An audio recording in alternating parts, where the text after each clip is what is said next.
So it's 65 years since Mini production first started in 1959. Here at Manor Park Classics, we're inside, and I'd like to tell you about these two examples here. What we have here is a Austin Mini 30.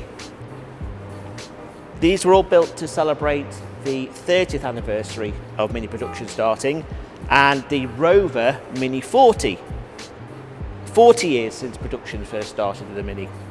So I'm going to talk you through each one individually. Safe to say they're both fantastic examples, but first we're going to take them out on the road and see how they perform.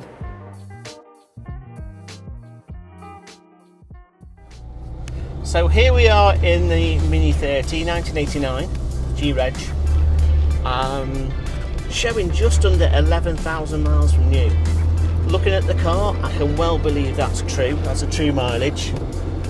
Just even straight away, this car feels tight.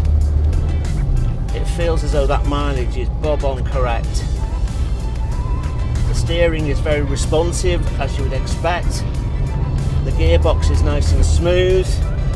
All the gauges are working. Of course, with the Mini 30, you get the benefit of the rev counter as well, which is a useful addition. But you also get this nice red steering wheel as well, and the red carpets. Looks as though it's got a slightly later Mini cassette player fitted. But in terms of driving the car, it's nice. It feels tight and responsive. Only a 998 engine in this, of course, with a little carb on it, so you've got a choke in the morning just to give you a help when you start it. But the one thing that you can say about Minis is that they handle and they put a smile on your face, and this is no exception. It's a really sorted little car, this. I've driven a few Minis in my time, never one as low mileage in this one. You can just tell that it's a sorted little car.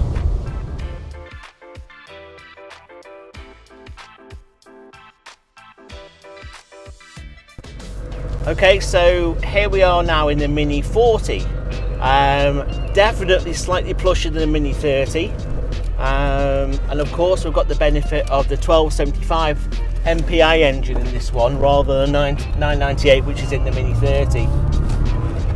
Straight away it just feels slightly more responsive. If I look ahead, I've got this lovely alloy style dash with the 3 clocks there and the cream faces with the Mini 40 emblem on them. This car's showing just under 40,000 miles. I must say it's in absolutely remarkable condition. Not sure if it's had a restoration or not, but if it has, it's been done supremely well. The interior is a really, really nice place to be. We've got these really supportive blue leather sports seats piped in cream. We've got a nice top rail here, which is also leather in blue. Nice chunky steering wheel as well, of course, with the airbag. Gear change is nice. This car rides, of course, on the 13-inch Sportsback alloys rather than the 12-inch Mini Lights, which are on the Mini 30. And I think the common consensus is that the 13-inch wheel does affect the ride of the Mini adversely. I'm not so sure. It feels equally as comfy in here as it did in the Mini 30, but I guess the aficionados amongst you will have something to say about that. The exterior of this car as well is in terrific shape. It's just a fantastic looking Mini, and it handles and drives superbly. So we'll just go around this roundabout. Minis love roundabouts. There's not much can keep up with a Mini on the roundabout, I must admit.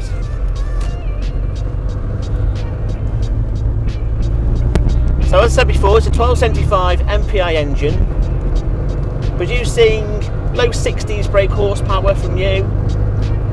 4-speed box, which feels very tight. All the gauges work in this car. You've got the rev counter, you've got the speedo, the temperature gauge. And then you've got these nice little auxiliary gauges as well here in the middle, and it's got the original CD player there as well, which are quite sought after, I understand. 2-speed fan as well on the heater, which is good.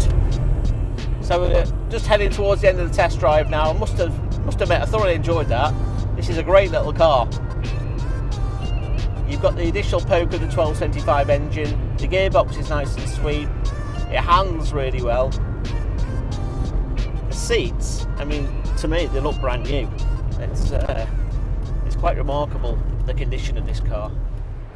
So back to this lovely Mini 30.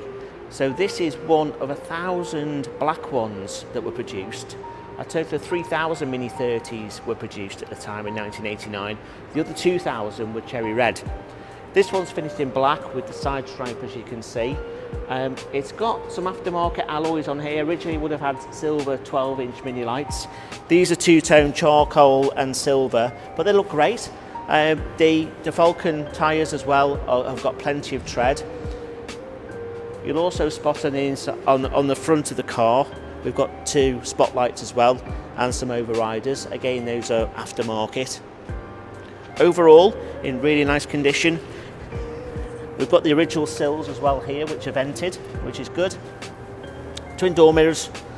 And then if we have a look inside, I'll show you the specific Mini 30 fitments.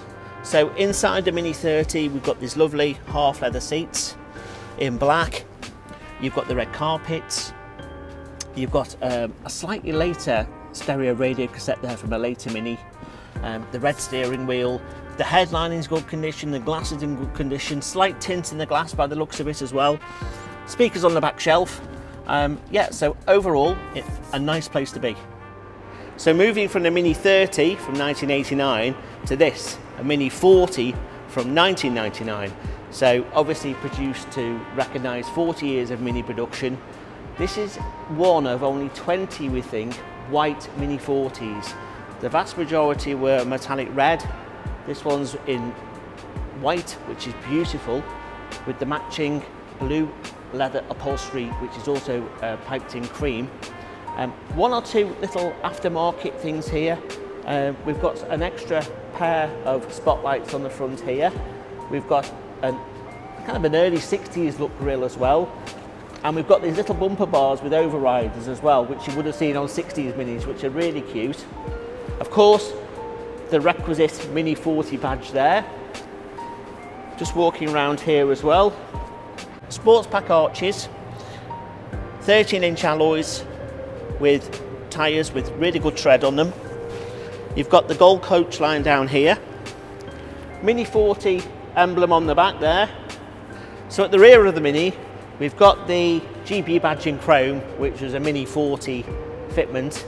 Again, we've got these really cute overriders and bumper bars, and we've got what looks to me like an aftermarket exhaust, probably an RC40, which sounds great when you start the car up.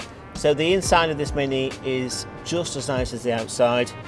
With it being a later MPI Mini, you've got the one-piece carpet set, the blue leather seats piped in cream. You've got this lovely alloy turn dash with the extra auxiliary gauges in the middle here, the CD player. Headlining is good condition. You've got the leather steering wheel with the airbag as well. A bit more refined than the early Minis, definitely. I mean, Minis by this stage were reaching the pinnacle of refinement and fitment. So again, this is a supercar and a really nice place to be.